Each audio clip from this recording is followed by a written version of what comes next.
كنت في جامع عمار بن ياسر، وكان معنا مجنون بالحارة، دائما كان بروح مع صالون، دائما يوقف فوق الرصيف، وكان مكتوب في الباب الخلفي حق الصالون: والصالون جديدة كذا حلوة ونظيفة، كان مكتوب 4 في 4، يعني الدفع حقها رباعي.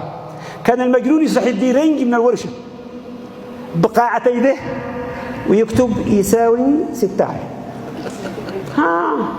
والرجال يبكر: يا جن احنا والمجنون صل من جن الرجال هذا، يرجع يصير بيزا سيرة ولا الورشة، والمهندس يعني يدير مادة معينة عشان يطمس لها الرنج أبيض ولا أخضر، إيش ما كان قدك عارف. المهم هو ياس أظني 14 15 ومرة رحنا خارج المسجد جينا وقال كتب يساوي 16 يعني بخط كبير.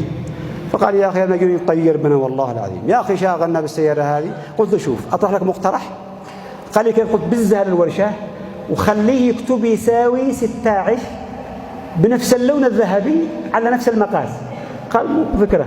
بزها للورشة وكتب يساوي وطبعها يساوي 16. جاء المجنون بعد أسبوع سلح الديرنج بيده وكتب صح من طرف الباب لفوق صح. انتهى. هاي ما ضايقناك يا أخي الرجال يا أخي، من ضايقنا هؤلاء الناس. الناس بحاجة إلى كلمة طيبة.